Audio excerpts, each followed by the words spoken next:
has strengthened by 1%. Let's further our conversation now and get more insight. Our foreign editor, Sophie Mokoena, joins us now live. Sophie, thank you very much indeed for your time.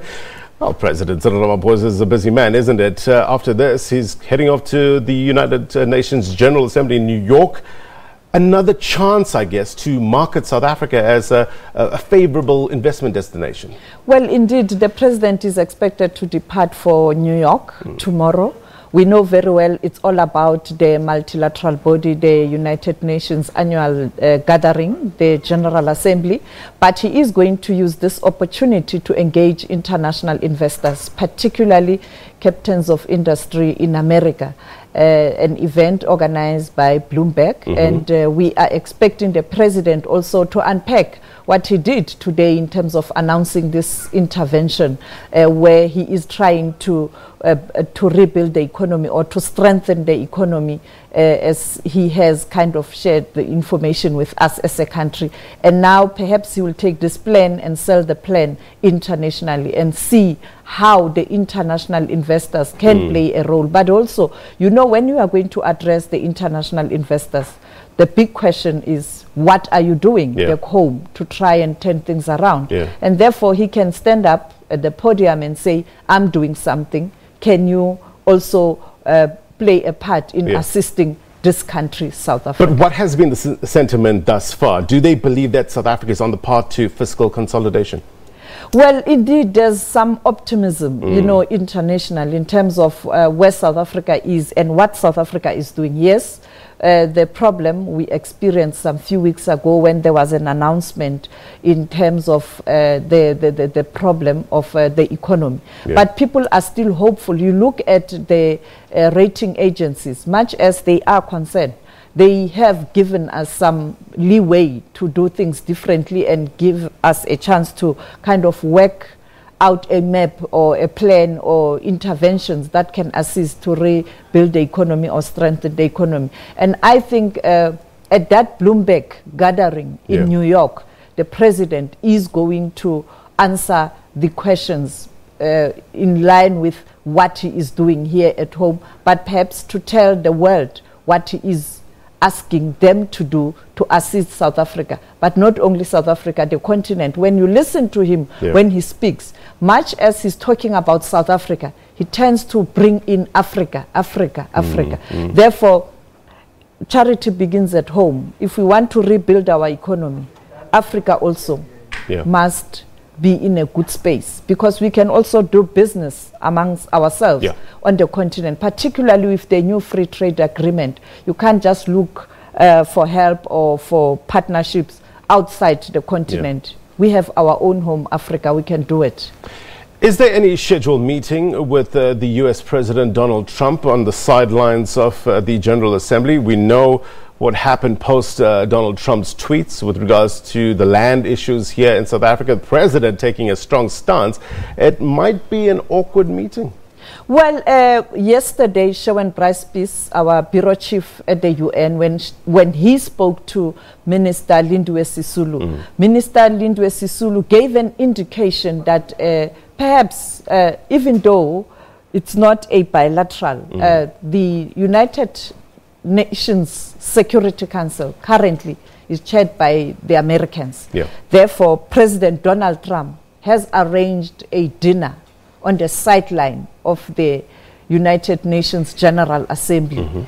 And he has invited the outgoing members, the current members, and the incoming members. South Africa is an incoming member. We will be taking our seat in January.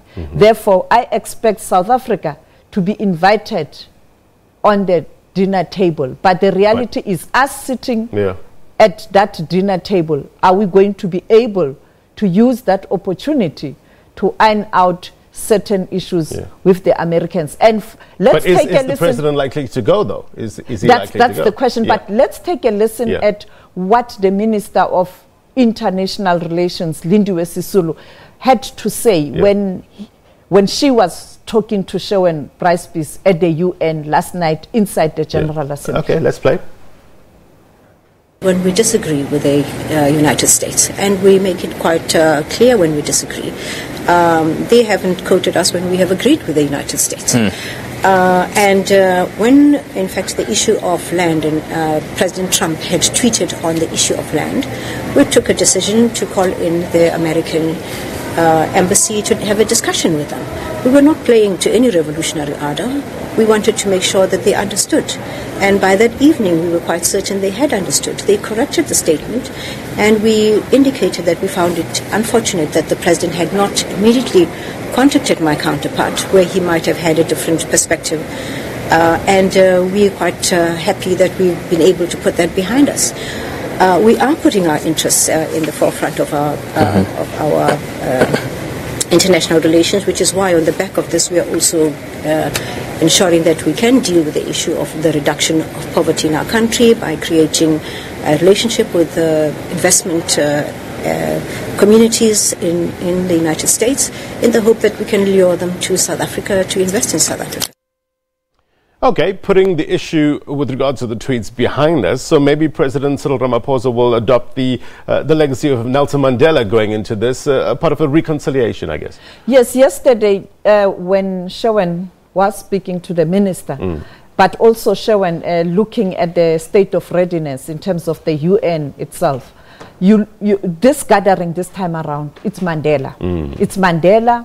And a record of heads of state, or number of heads of state and government attending this because of the peace summit that is going to be on the sideline of the General Assembly.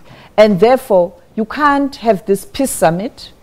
You have South Africa putting this Mandela statue there, and you don't really evoke the spirit of Madiba. And Madiba's spirit was all about, and principle was all about reconciliation and reaching out to your enemies. Bring them closer. Yeah. Don't let them be too far, because then you are vulnerable. Engage them. And I think that will be the approach. Sophie, help me understand. I'm a bit confused with regards to other international issues, such as the International Criminal Court and our position. I thought there was an intention to pull out. What's the latest? You know, the then President Jacob Zuma announced that this is the way to go. They're going to pull out. The ANC conference in Nasrec took a resolution to pull out. But you know, the international pressure, but also inside South Africa. You stand for democracy, you stand for human rights. Pulling out of the ICC, what does it mean in terms of your principle on world stage on issues of human rights? So South Africa will have to think very, very hard. Pulling out, what are the implications? Staying, what are the implications? And that is why the minister yesterday said we will be reviewing our position. And remember, reviewing means they will have to also go back as deployees of the ANC to consult the ANC, because they have a resolution on the table. But there are indications that this matter will be reviewed. You know, with regards to relationships with various countries, and the president just spoke about the stimulus package. On the back of that, we had a huge amount of investment, or the intention to invest from countries like Saudi Arabia. We have China. Let's talk about China in particular. How important is it to maintain a strong relationship with China? I mean, we know in terms of the dollar terms that they're the second largest economy in the world, but in terms of the purchasing power parity, what economists call purchasing power parity, they're number one, isn't it? Yes, South Africa will continue to strengthen its relations with China. Fortunately, the BRICS platform comes in handy. You heard the president earlier on when he was talking about this 400 billion infrastructure. You have to raise money from somewhere. He said at the multilateral financial institutions. And when there was a follow-up, whether it's IMF and World Bank, he said, no, we're looking at the new development bank. That new development bank, it's the BRICS bank. Therefore, where is the new development bank currently? Is in China. And it's all about BRICS. Shanghai, therefore, we'll continue to look you know, up to China to say you can come and assist. But the critical question, when I spoke to Professor Lumumba 2 weeks ago, the question for the continent should be, yes, China, it looks like you want to help us, but to ensure that you deal with this perception that you are not here to colonize us, South Africa and other countries on the continent, we must know exactly what we want. And we must ensure that as we enter into a partnership with China, it is on our own term, but also address the trade imbalance. Therefore, yes, China, but we must know exactly what we want. Who else is the president looking up to in terms of the BRIC nations? What about India? We see something called the Infrastructure Fund. We know India has a huge infrastructure fund with regards to Narendra Modi mobilizing billions in terms of infrastructure development. Is he looking to other countries as well? Like Any country can be a friend to South Africa. We're talking BRICS today because it's a formal structure, but you'd recall even during the... Sophie, I just wanted to stand by. Sorry, we've got an exclusive interview now with the Minister